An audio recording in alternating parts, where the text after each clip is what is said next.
Здраво на сите! Се надевам дека имате пријатен ден или пријатна вечер. Јас сум Благородна и ви посакувам топло добре дојде во втората сезона на Нова перспектива, подкаст кој зборува за родово заснованото насилство. Денес ќе разговараме за нешто што е основа на секоја добра врска, а сепак често се занемарува или погрешно се толкува. Како да градиме здрави, еднакви и почитувачки односи во секојдневниот живот. Денес со нас, за да разговараме на оваа тема, е нашиот гостин Александар, професор во средно училиште.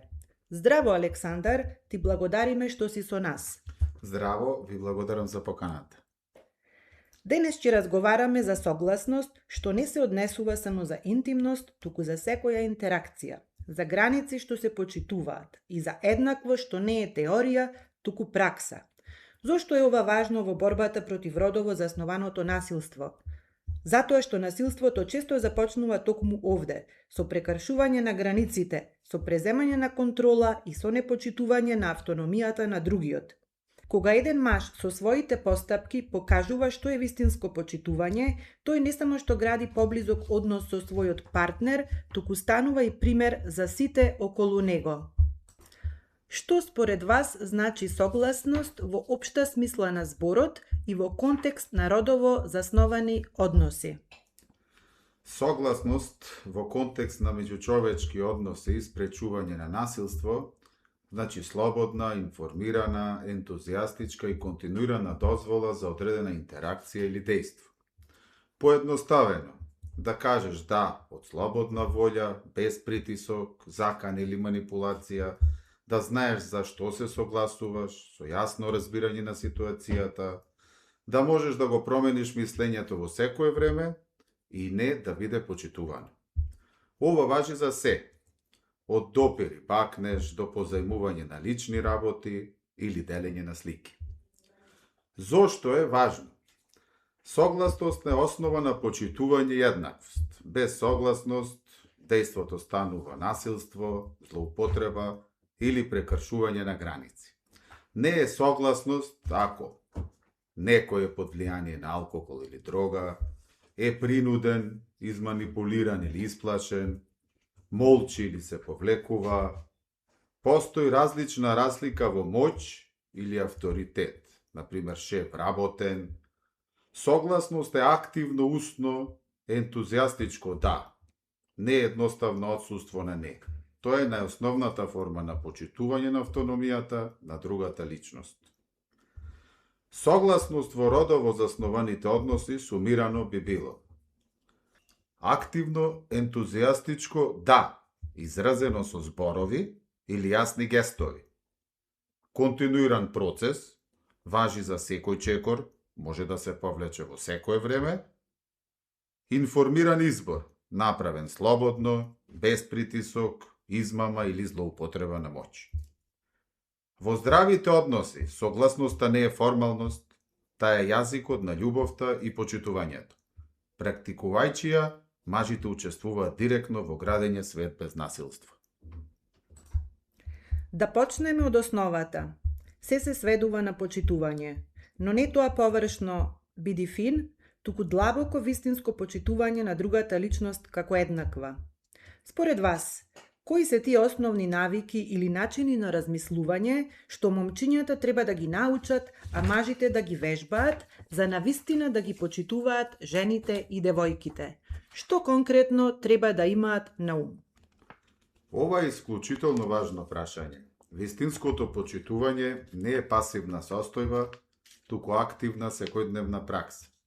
За да се гради, потребни се конкретни навики на размислување и однесување, што треба да се научат од мали нозе и вежбаат цел живот. Не е доволно само да се каже почитувај. Треба да се учи активно слушање, да ја слушаш целата реченица без да прекинуваш.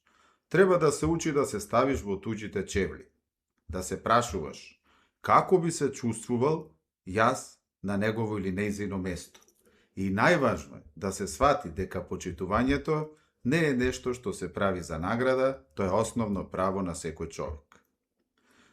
Прво и фундаментално е навиката да се гледа целата личност, а не само улогата.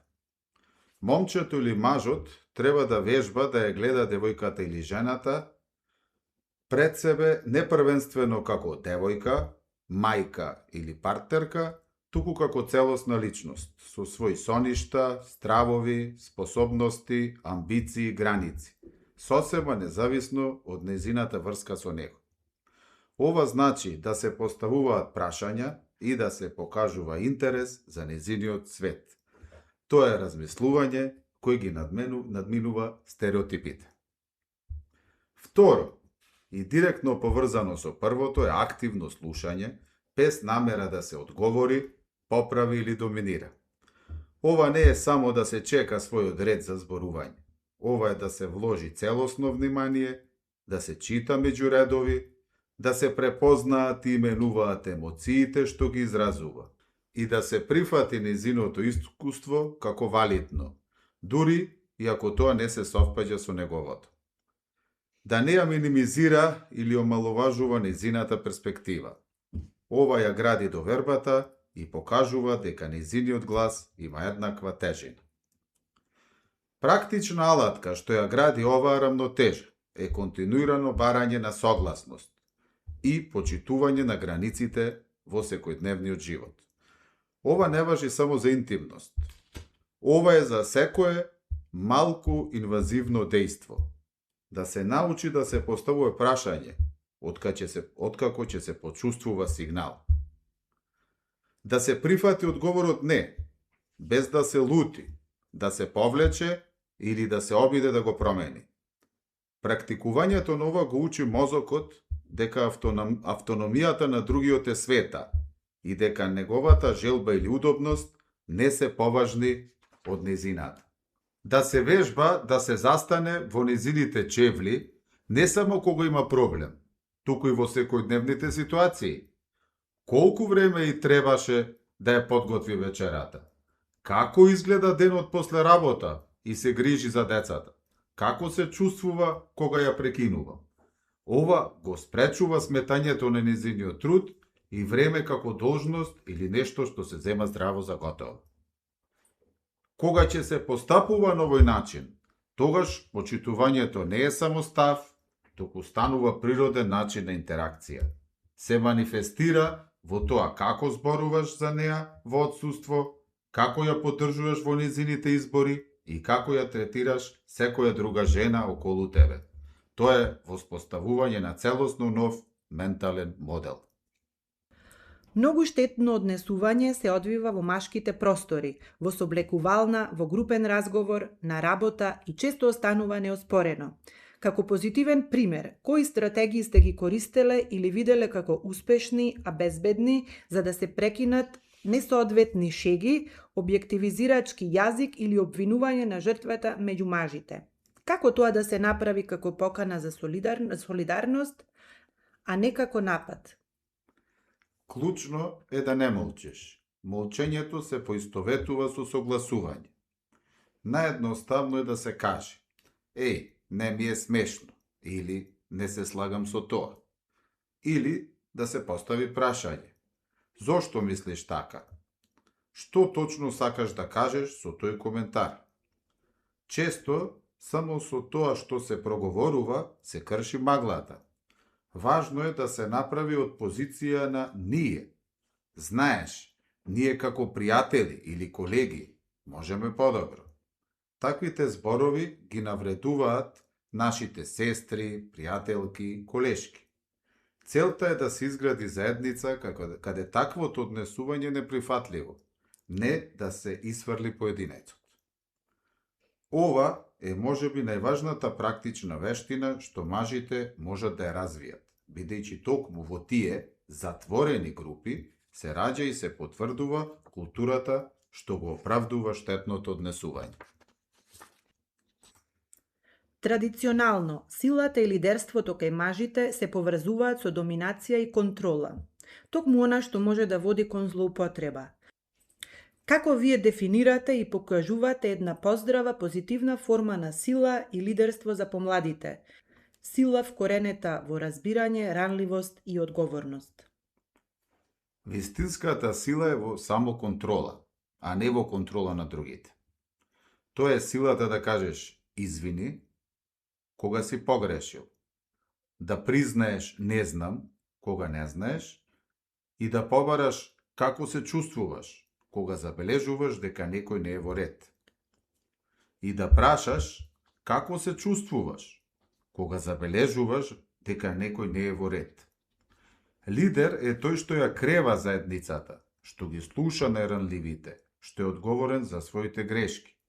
Да се биде ранлив, да покажеш дека и тебе може да те повредат зборови, дека и ти имаш страв. Тоа е храброст што инспирира доверба, а не страв. Лидерството се пренесува како служба, а не како привилегија. За мене, лидер е оној што ги отстранува пречките за другите да успеат, не оној што стои на врвот од скалата, додека другите се качуваат. Ја истакнува наранливоста како најголема храброст, а не како најголема слабост, кога како постар или во позиција на доверба отворено ќе кажам не знам, ме плаши тоа, и јас сум направил таква грешка, или ова ми наштети. Јас сушност му го покажувам на младиот човек патоказот. Покажувам дека е можно да се биде автентичен, да се биде човек. Ова им дава дозвола и на нив да не бидат совршени, а сепак да се чувствуваат вредни.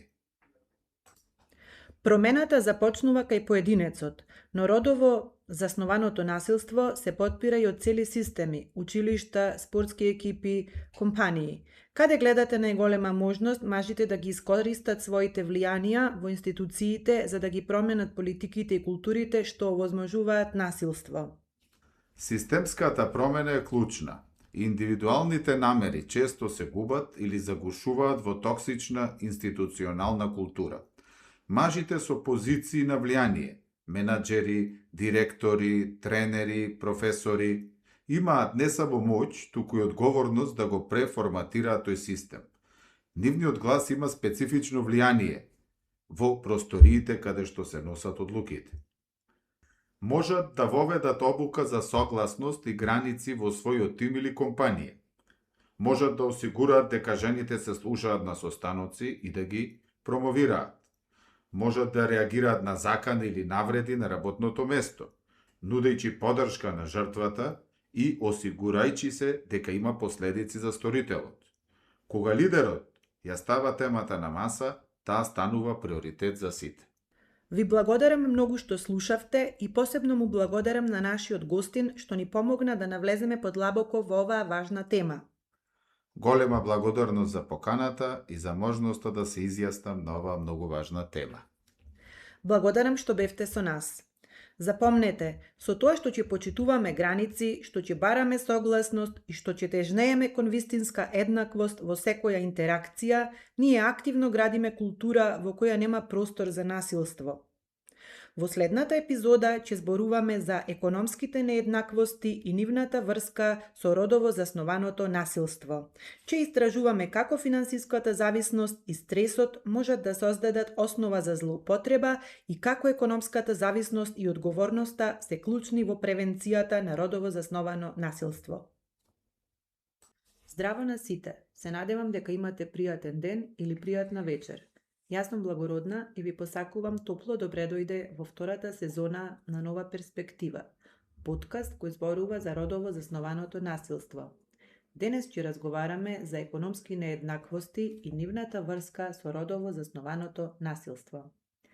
Денес со нас за да разговараме на оваа тема е нашиот гостин Дрилон, долгогодишен истражувач и активист во цивилниот сектор. Здраво, Дрилон, ти благодариме што си со нас. Здраво, ви благодарам за поканата.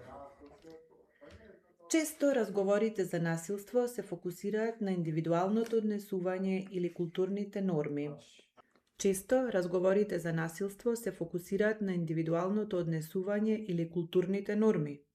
Но денес ќе зборуваме за тоа како парите, работата и финансиската безбедност се директно вклучени во динамиката на моќ и контрола. Како финансиската зависност може да ја затвори вратата на некој што сака да побегне од насилна ситуација, како платениот јас и ограничените можности за работа создаваат неповолна позиција, особено за жените, и најважно, како решавањето на економските нееднаквости може да биде еден од најмоćните облици на превенција. Според вас, како финансиската зависност ја зголемува ранливоста кон родово заснованото насилство? Благодарам за прашањето. Јас мислам дека финансиската зависност ја прави личноста заробена во однос.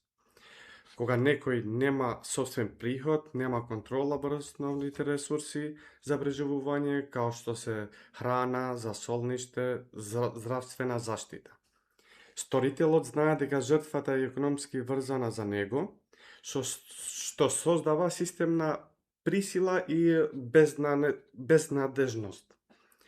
Жртвата често трпи насилство од страв дека ќе остане без средства за живот, ќе изгуби засолниште или нема да може да ги издржува децата.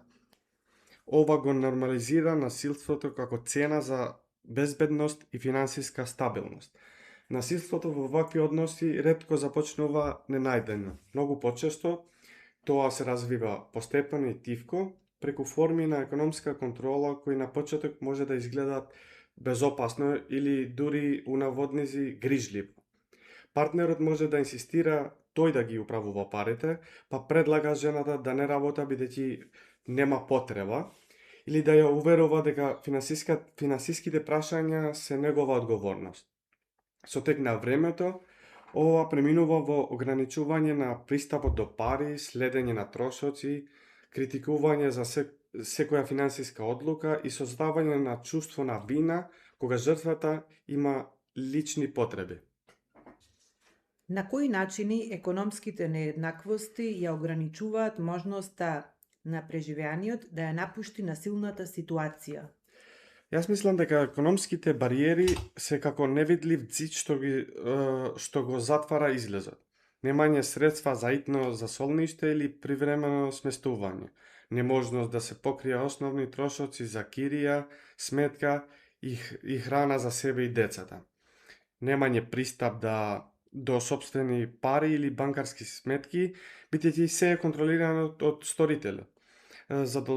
Задолжување или лоша кредитна историја предизвикана од контрола на сторителот, што оневозможува самостојноста.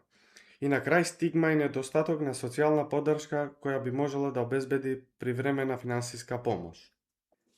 Како според вас нееднаквите можности за вработување и разликите во платите придонесуваат за нерамнотежа на моќ во односите? Во овој случај, кога едниот партнер, најчесто мажот, има значително поголеми приходи и стабилна работа, а другиот, најчесто во овој случај жената, има ограничени можности или работи за помалку, моќта природно се префрла на економскиот посилниот, нели?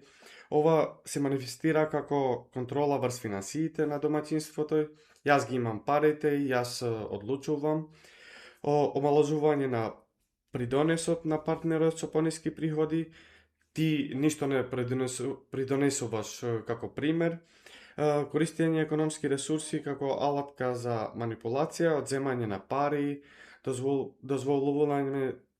дозволување трошење само со одобрение, а исто така и создавање на слика на незаменливост, бидејќи економскиот слабиот партнер верува дека не може да обстане сам.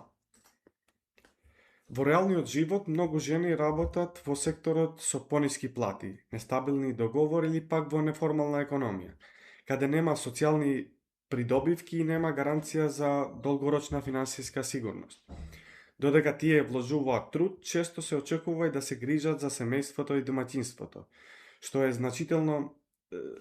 е значителна неплатена работа која ретко се признава како економски придонес. Ова создава двојна нееднаквост, жената, иако работа и придонесува, се перцепира како зависна, бидејќи нејзиниот труд нема доволно економска вредност и нема формална сигурност. Истовремено, мажот кој заработува повеќе или има стабилна работа Има поголема контрола врз секојдневните одлуки, како што се финансискиот буџет на семејството, планирањето на трошоците, инвестирање или дури избор на место на живење. Кои политики или програми во заедницата можат да помогнат во намалување на економската нееднаквост и да го намалат ризикот од родово засновано насилство? За ова нема некој краток одговор, туку ефективните решенија мора да бидат сопфатени на повеќе нивоа, владини, државни политики, например, зајакнување на социјалната и економска поддршка за преживеани, односно пристап до економски стабилизацијски фондови, субвенционирана поддршка и така натаму. Друго, воведување и спроведување на закон за еднаква плата за еднаква работа, па обврска за транспарентност во платите во компаниите, во приватниот сектор, па пристап до ефтина правна помош за економски тешки бракоразводни постапки и кривични пријави. Последно, не по значење, осигурување пристап до квалитетна и ефтина дечја грижа, што им овозможува на родителите, особено на мајките, да работат. А од друга страна, и програма на локални заедници, како што се стручна обука и програма за вработување специјално наменето за преживење на насилство, па ментална економски соодветна поддршка во кризни центри, домови за безбедност. Следна мерка може да биде програми за финансиска писменост, што ги учат преживеаните како да управуваат со буџетот, заштеди и долгови. Партнерства со локални бизниси за обезбедување флексибилни и безбедни работни места за преживеани и на крај кампања за зголемување на свеста која ја истакнува врската помеѓу економски права и безбедност. Кога економската еднаквост и родовата права се третираат као заеднички општествена цел, резултатот е повеќе кратен. Жените добиваат финансиска независност, што значи дека нивниот избор и слобода повеќе не зависат од партнерот, заедницата добива повеќе рамноправни односи, а системот создава заштитни механизми кои не дозволуваат насилството да се толерира. Финансиската независност станува алатка не само на преживување, туку и за достоинство, за воспоставување самопочит и за градење на сигурна и стабилна иднина. По крајна линија,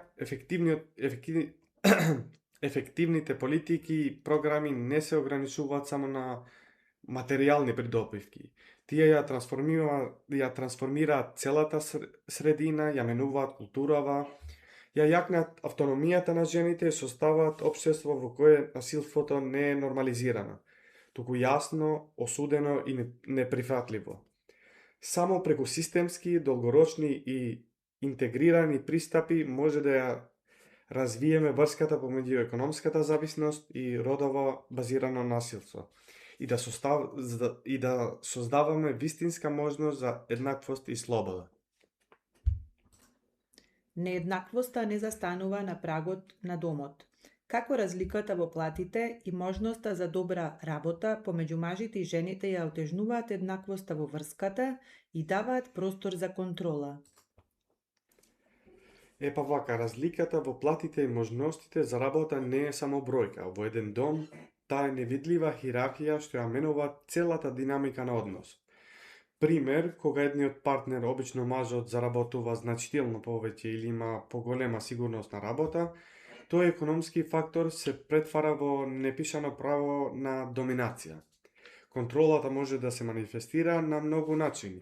Прво, контрола врз финансиите, па следно омалажување на придонесот, економски притисок како закана, па препрека за личен развој.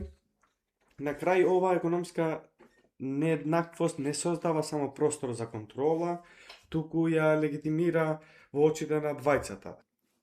Сторителот се чувствува оправдан во својата доминација, јас работам повеќе, а жртвата има чувство на немоќ и зависност. Тој навистина дава повеќе за овој дом, као пример. Така, еднаквоста во врската останува теоретски концепт, додека реалноста и херархијата врз основна пари. Кога мажот заработува многу повеќе од жената или има многу постабилна работа, рамнотежата во врската се губи. Парите станува моќ, мажот може свесно или несвесно да почне да мисли, па јас носам пари, затоа и одлучувам, и да ја контролира потрошувачката или да ги омалажува незините придонеси. Жената пак, знаејќи дека не може само да издржува или да ги издржува децата, може да чувствува заробена и може да се чувствува заробена и да трпи однесување кои инаку не би ги трпала, од страв да не остане без ништо. Така, економскиот јас не е само разлика во бројки. Тоа е оружје за контрола и зинџир што спречува вистинска слобода и еднаквост во односот. Наместо да гледаме само на проблемот, да гледаме решенија. Според вас, која е една конкретна политика или една заедничка програма што може да го намали економскиот јас и на тој начин да го намали ризикот од насилство? Јас мислам дека да се намали економскиот јас значи, како прво активно да се преземат мерки за отстранување или намалување на разликата во приходот, богатството и можностите помеѓу различни групи во општеството. Например, помеѓу мажи и жени, помеѓу богати и сиромашни, а во конкретна практика намалување на економскиот јас значи, ја би рекол прво воведување политики за еднакви плати за истата работа без разлика на полот, тоа што го спомнавме и погоре. Второ би рекол образование и обуки за жени и ранливи групи за подобри работни вештини, а како трето би го избрал поголема поддршка или поддршка за предприемништво кај економски маргинализирани групи. Следно би било социјални програми кои даваат финансиска помош, здравствено осигурување и пристап до кредити, поволни кредити, и како последно закон против дискриминација при вработување и унапредување. Ви благодарам многу што слушавте и посебно му благодарам на нашиот гостин што ни помогна да навлеземе подлабоко во оваа важна тема. Голема благодарност и за поканата и за можноста да се изјасниме, да зборуваме на оваа многу важна тема.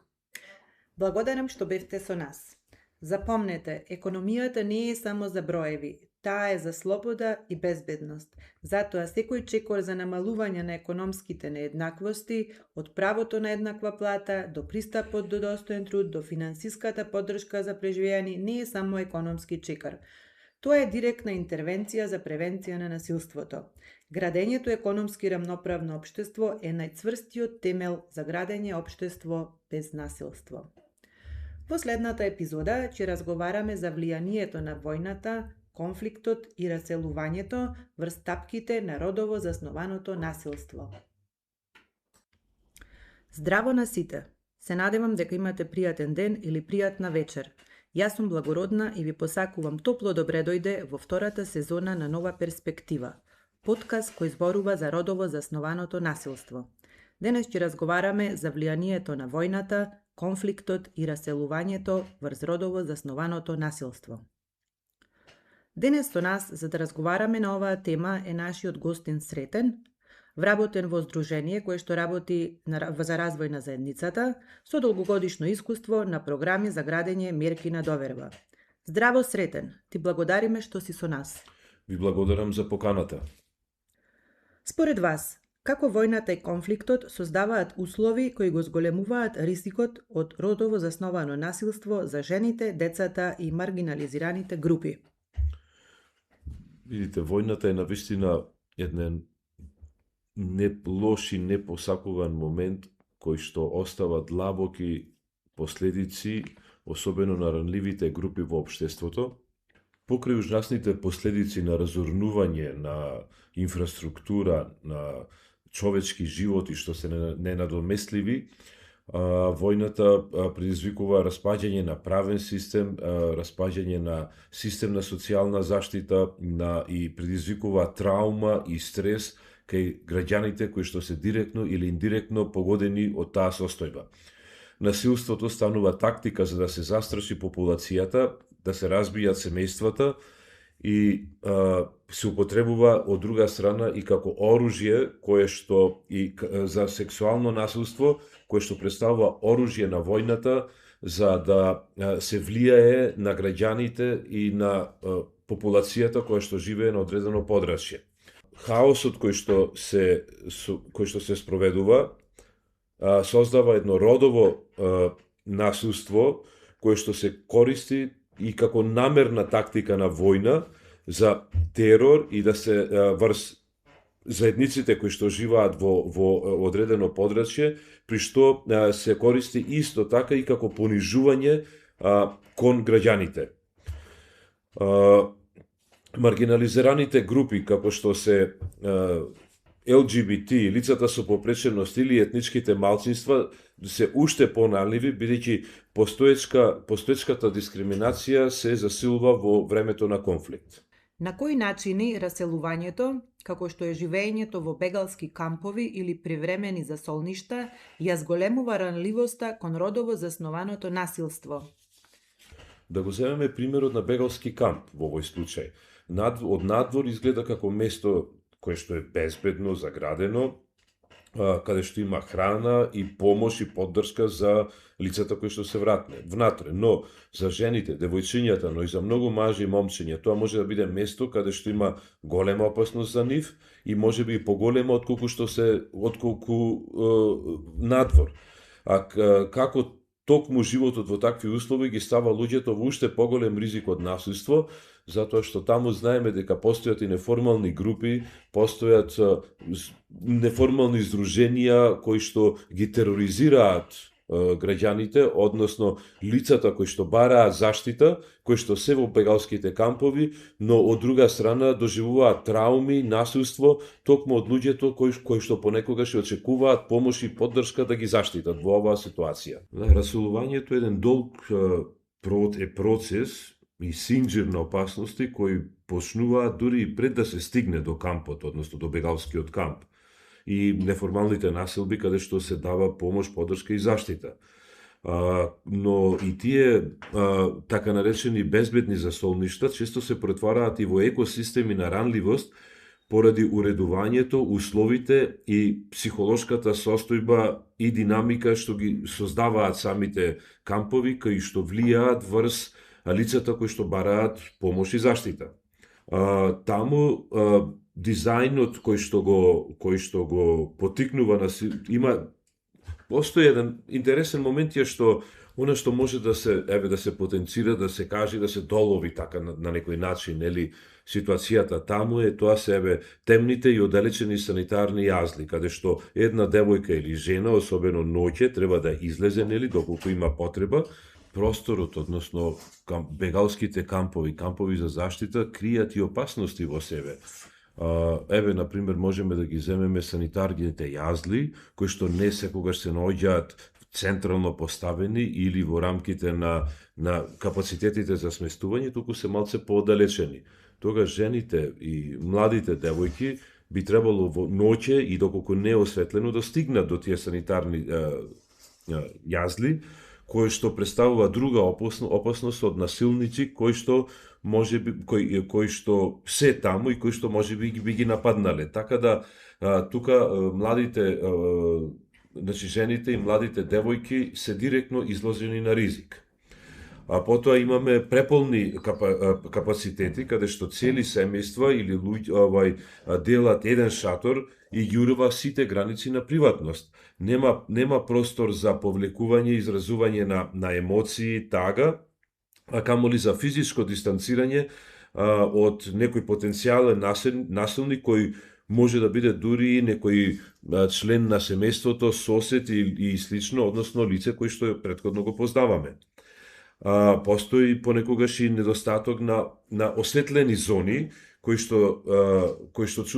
што создава чувство на несигурност кај потенцијалните жртви, но од друга страна можност за некои насилници, нели, да ги нападнат лицата од ранливи категории, може да бидат жени, млади девојки и слично.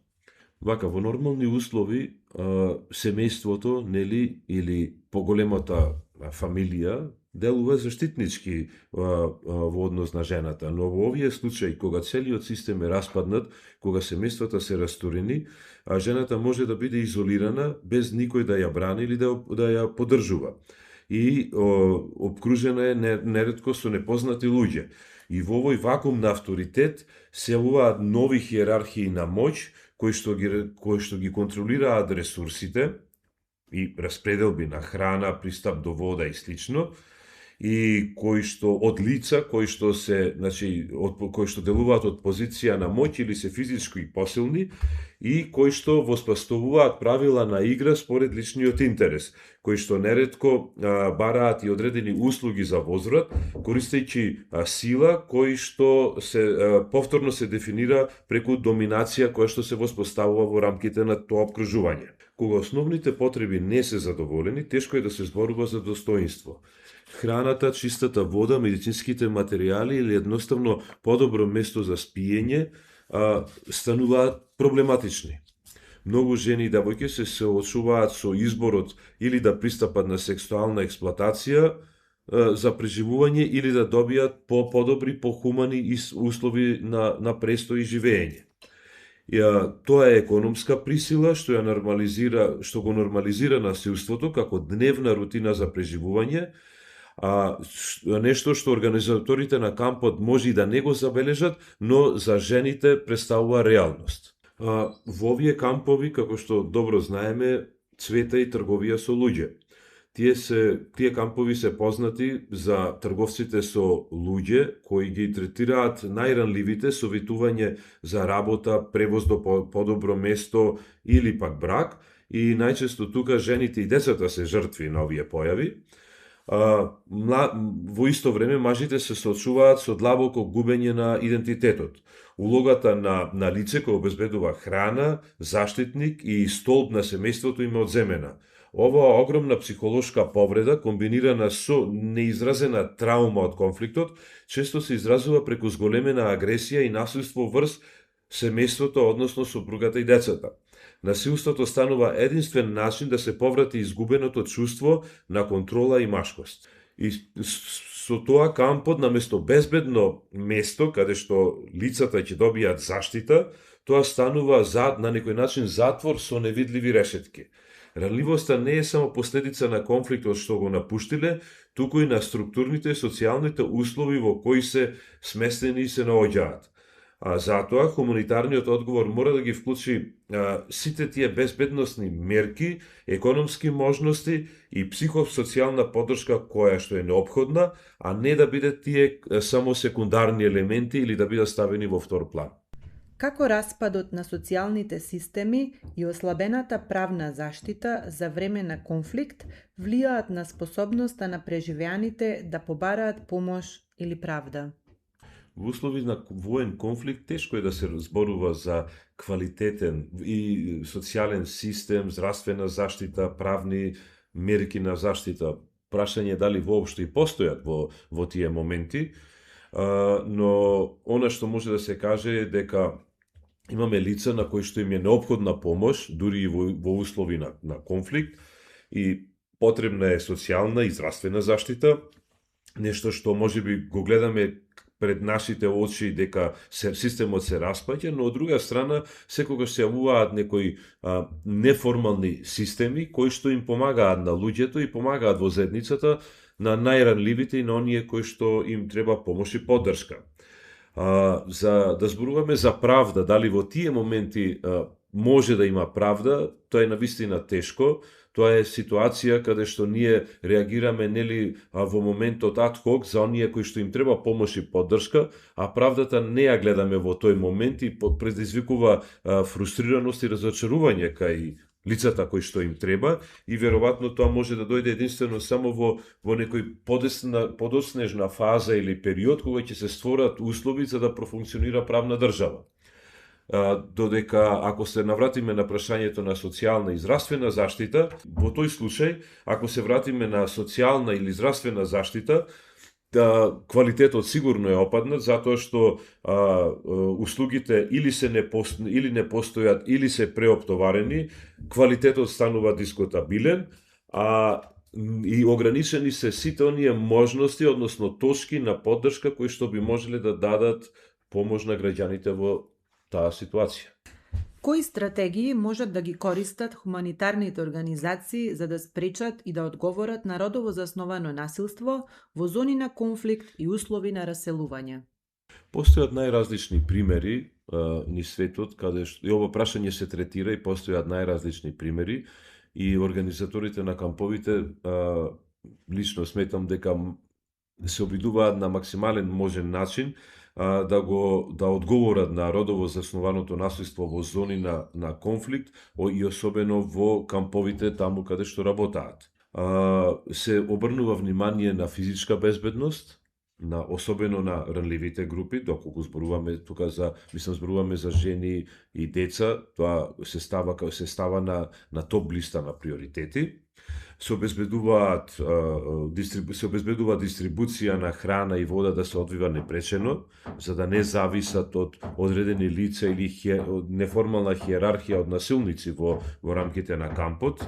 Во овој дел би требало да се спомене дека е потребно да се воспостави некој систем на примарна здравствена заштита, да се одговори на потребите, да имаме психосоцијална поддршка, достапна за ранливите групи кои што се во кампот или на тоа определено подрачје, и да се даде некоја основна правна помош, која што можеби во моментот нема да биде премногу ефективна, но сепак потребна е правна помош за одредени права кои што граѓаните ги имаат или треба да ги остварат во одреден период, на одредено подрачје.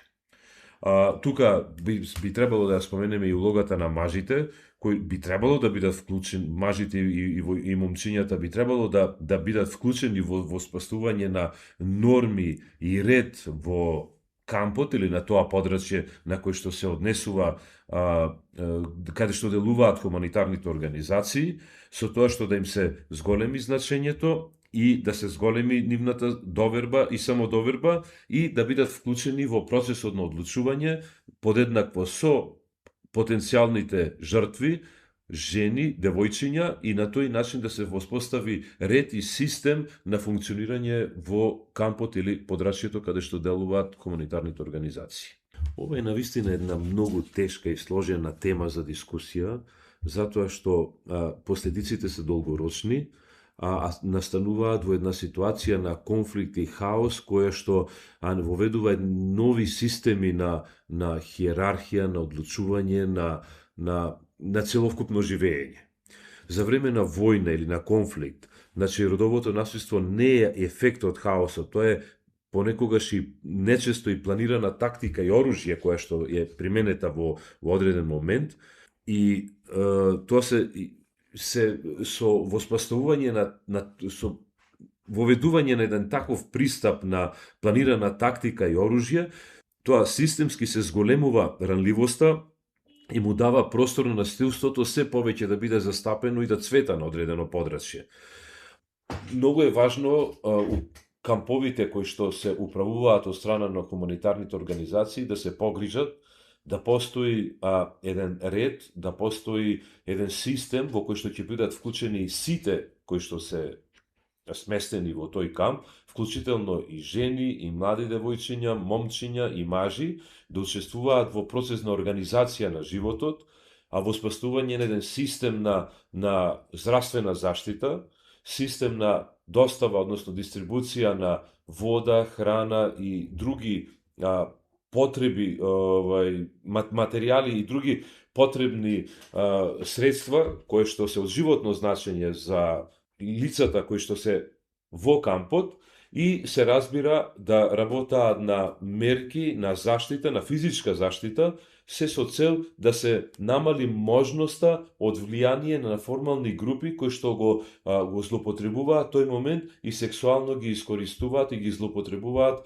младите жени и девојчиња пред се, а и сите останати. Сметам дека во оваа насока секое општество треба да има изградено системи за брза интервенција, која што во одредена ситуација ќе може да биде применета таму каде што е најпотребно.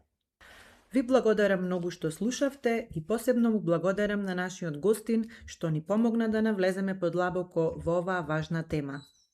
А благодарности за вас за поканата и за можноста да ги споделам моите видувања на оваа тема, која што навистина не е лесна да се разговара. Има многу вакви примери кои што може да се анализираат, но се надевам дека со ова ќе потенцираме важноста на оваа тема и дека ќе биде од корист за воиднина. Благодарам што бевте со нас. Запомнете, за време на војна, родово заснованото насилство не е ефект од хаосот. Тоа е планирана тактика и оружје. Распадот на правниот систем, беззаконието, економскиот очај и психолошката траума во камповите не се само тешки услови. Тие се системски механизми што систематски ја зголемуваат ранливоста и му даваат простор на насилството. Затоа нашето колективно сваќање и реагирање мора да биде исто така системско. Помошта не смее да биде само храна и засолниште, мора да биде и безбедност, праведност и обновување на достоинството. Секој од нас како граѓанин и глас може да инсистира на тоа хуманитарните организации и институции да ја стават заштитата од родово насилство во центарот на сите кризни интервенции. Човечноста најмногу се испитува не во мир, туку во војна. И тестот е како ги штитиме најранливите меѓу нас. Во следната епизода ќе зборуваме за тоа како да се биде позитивен модел и секојдневни чекори за спречување на насилство.